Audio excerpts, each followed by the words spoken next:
Berlim é a maior cidade da Alemanha e sua capital. É uma cidade global e um dos mais influentes centros mundiais de cultura, política, mídia e ciência. Sua economia é baseada principalmente no setor de serviços. É um grande centro de transporte continental e é sede de grandes universidades, eventos esportivos e músicas e etc. A Segunda Guerra Mundial ocorreu entre 1939 e 1945. Aconteceu devido a assuntos da Primeira Guerra Mundial e se iniciou com a invasão do exército alemão à Polônia. A Alemanha, Itália e Japão uniram-se formando a Tríplice Aliança. Inglaterra, França e União Soviética uniram-se e formaram a Tríplice Entente. A aliança era liderada pela Alemanha. Mussolini e Hirohito eram os líderes da Itália e do Japão. Os três líderes possuíam ideais fascistas. A aliança começou ganhando, mas no fim da guerra, com a entrada dos Estados Unidos, a Entente acabou vencendo.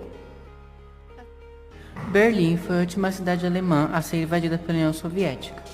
Os Estados Unidos, com medo de que a União Soviética ocupasse todo o território da Alemanha, invadiu pelo outro lado, ficando assim uma parte americana e outra soviética.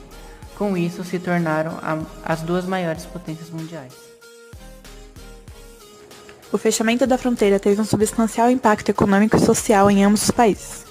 As principais linhas de transporte foram interrompidas, 10 ferrovias principais e 24 secundárias, 23 autobans, 140 estradas regionais e milhares de estradas menores. Caminhos e vias fluviais foram bloqueadas ou interrompidas. A maior transição foi em 1966, quando apenas 6 ferrovias, 3 autobans, uma estrada regional e 2 vias fluviais permitiam passagem controlada.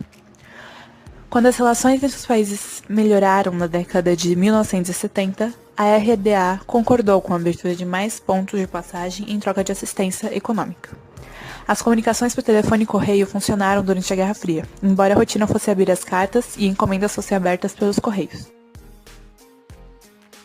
O impacto econômico da fronteira foi duro. Os cidadãos de muitas cidades e aldeias ficaram sem acesso aos seus terrenos e às suas interlúdias. Após a imposição fronteiriça, as áreas que estavam perto entraram em uma crise econômica e demográfica. Os dois estados responderam ao problema de forma diferente. A RFA concedeu subsídios substanciais às comunidades com um programa de ajuda às regiões da fronteira, uma iniciativa que começou em 1971 para salvar a decadência. Ainda houve um investimento estatal em infraestrutura e apoio ao comércio e negócios. Já na RDA, as comunidades da fronteira passaram por uma situação pior, porque o país era mais pobre e seu governo impôs duras restrições. A região foi ficando progressivamente despovoada, com a destruição das aldeias e a deslocação dos seus habitantes. As vilas na zona sofreram restrições muito pesadas. Os habitantes não podiam construir novas casas e até a reparação dos edifícios existentes era proibida, o que levou a uma degradação severa das infraestruturas. O Estado leste alemão pouco fez para travar este declínio. A única iniciativa foi dar um rendimento extra de 15% para os que viviam em duas zonas. Mas isso não parou a diminuição da população e os jovens abandonaram a zona na procura de emprego e melhores condições em outros locais.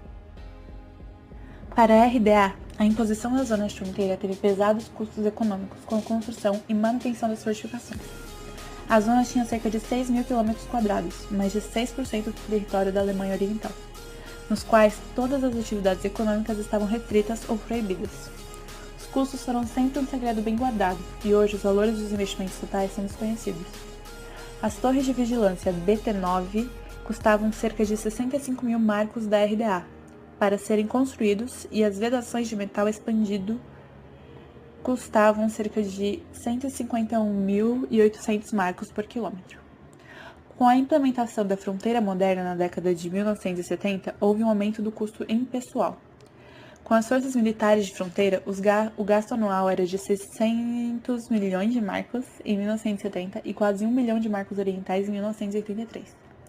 No início de 1989, os economistas da RDA calcularam que cada indivíduo preso e tentativa de fuga custaria o equivalente a 2,1 milhões de marcos, 3 vezes o que era considerado o valor médio econômico de cada trabalhador.